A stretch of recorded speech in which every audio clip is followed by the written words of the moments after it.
I've been reading more and more books about the East African civilizations known as Zanj civilizations. And the more I read, the more I feel like I don't know anything about the civilization because you'll have a single author saying, oh, these guys have got a bunch of law books that dictate the law, and that's about as high as their reading skills will go. By the way, if you're wondering what this image is on camera, that's the kingdom of Nkami, which has to do with Great Zimbabwe. So this is the civilization that came after Great Zimbabwe. Now, speaking of Great Zimbabwe, one of the things that I learned that was surprising is that the Monematapa, according to one of the Arab scholars, actually used to rent out land that he colonized to Arabs.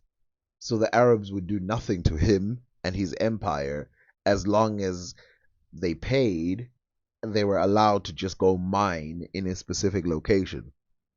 The details of that is not appreciated by most scholars.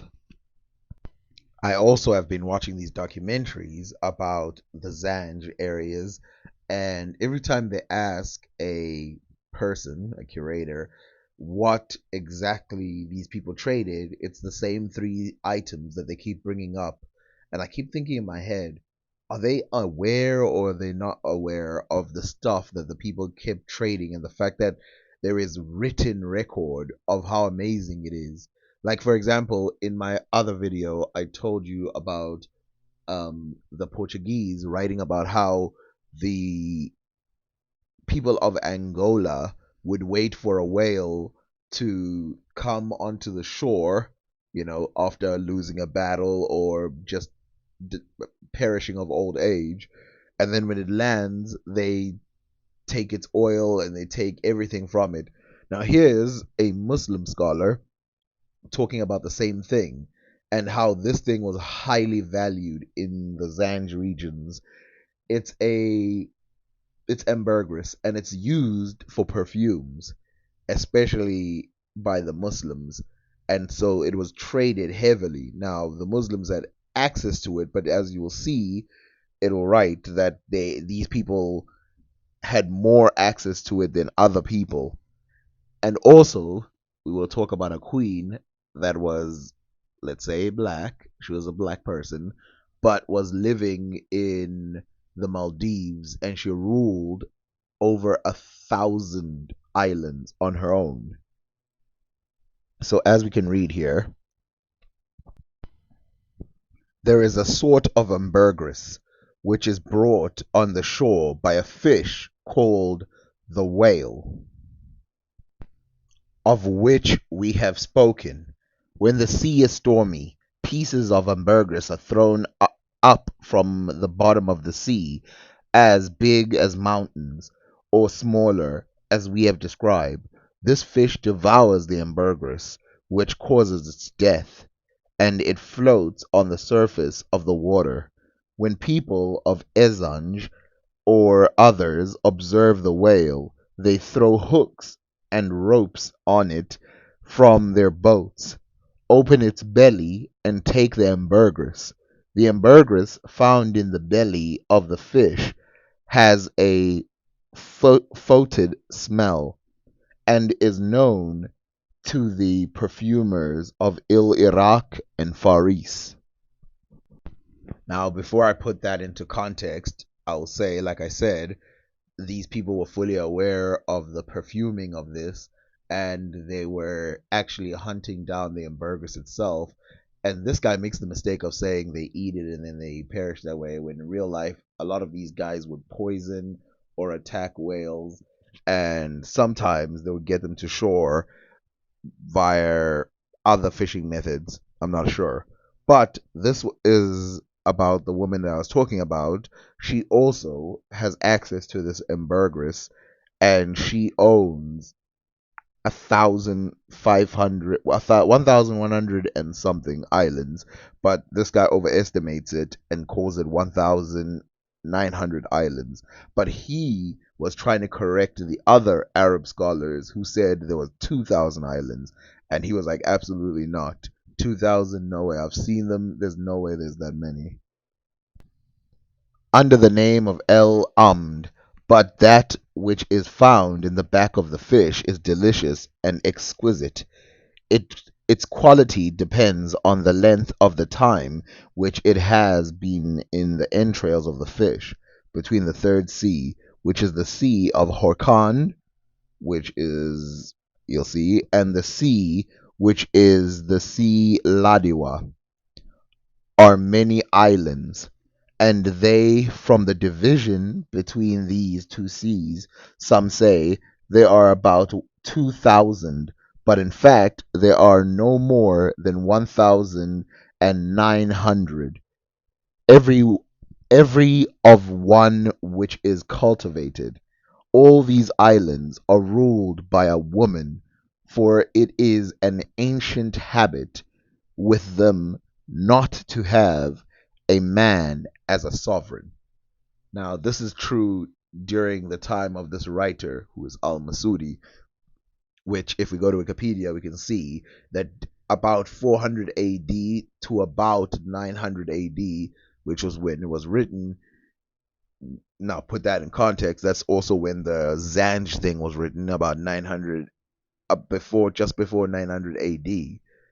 So that's the context of this all, like the dates of this. This is prior to a lot of things. If we look at the known rulers of the Maldives, which, by the way, the name of the female ruler of the Maldives, or the male ruler as well, when it was a male, is known as the king or the queen of the Thousand Islands. Because, of course, there's about 1,000 islands over there, more, 1,100 and something. So you see here Sri Sudasurundiata from 573 BC to 530, an exiled prince and son of King Sri blah blah blah of the Kalinga kingdom of India, founder of the kingdom of Devamari. And then here you have unknown number of rulers. This is the female era. This is the era that I'm talking about, where it was a whole host of queens. And we will see that even in 900 AD, there will be a queen. So we read the Mapanansa, the copper plates on which the history of the kings of the Solar dynasty was written, were lost quite early on. A 4th century notice written by Ammianus Marcellinus speaks of the gifts sent to the Roman Emperor Julian by a deputation from the nation of Devi. The name Devi is very similar to Devi, who were the first settlers of the Maldives. And then the next one, 953 AD. And as remember, put it in context, Al Masudi said it was tradition in that era for there to be a female. So they lost all the names of this era. And then the first ruler that comes back, which they can figure out the name of, is a female by the name Srimati Damahara. She is also spelled as Damahar, last ruler of the Solar dynasty. It is unclear from the records how many other rulers ruled between the reigns of King Sri Shwarya and Queen Damahara. Married Prince Sri Baladyata from the Kalinga kingdom, who later became the first king of the Lunar dynasty. Al Jawaliki, writing in 1135, looking at earlier records, describes a queen of the Maldives named Danhara ruling on the island called Abanba. Now remember, every time we see a name, it's almost always a female. Even in the time of Ibn Battuta, when he went to the Maldives, he writes that the person who was in charge was a female. Now let's consider where the Maldives are. You can see there that the Maldives are just under India and next to Africa. This adds more credibility because of course you saw with the Roman as well that the Dachin thing actually happened. The one that I was talking about, where the people of Indonesia, where some writers wrote that some people from Dachin landed in Indonesia or even Thailand and Malaysia and then went back. And they did this frequently, meaning once or twice a year. But think about what that means, that all of this information is coming together. It's not something where I show one study and then I move away from it. Anywhere I go, anywhere I look, I find information that says the same exact stuff. This is what ambergris looks like before it is taken and changed by the people who plan on using it. Now, the question is, if whales have always had this, and we know that ancient Egyptians traveled the seas, then did ancient Egyptians have this? The answer is yes, and they used it in a lot of their ceremonies as incense, and this must have worked out perfectly given that the value of the smell of this ambergris is still very sought out today. And it's actually illegal to hunt whales or to try and get this ambergris from whales. But, people still get it and they sell it, and, it makes perfumes expensive and stuff. Of course, Africans had time for luxuries and stuff like that, but it always confuses me how willing they are to go after luxuries when, I mean, think about it.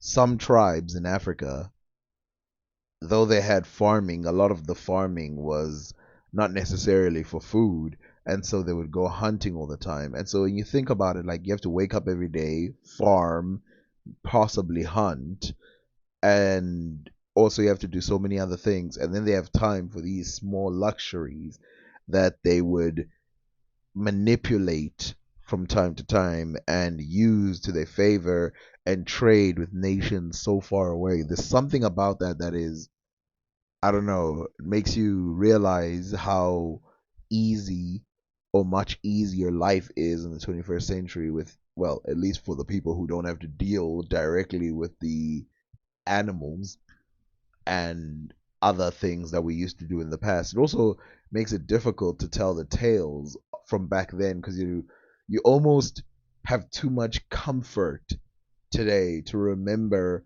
or to be able to accurately portray how confusing or different these people's lives were. I mean, like, one of the questions I have is, how do they brush their teeth?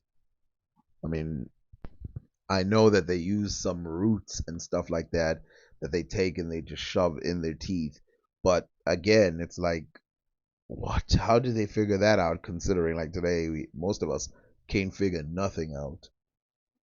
But if we consider the ships that would then go from the coast, the Swahili coast, whether they are from the Mohammedans, the Moors, or the Monomatapa, the people of Monomatapa, they would then transfer this ambergris and other goods. And remember, the Monomatapa would allow the Arabs at some point to get stationed. In fact, there's some people who I've read say that Kilwa was actually sold to the Arabs instead of conquered, but I have to check that out.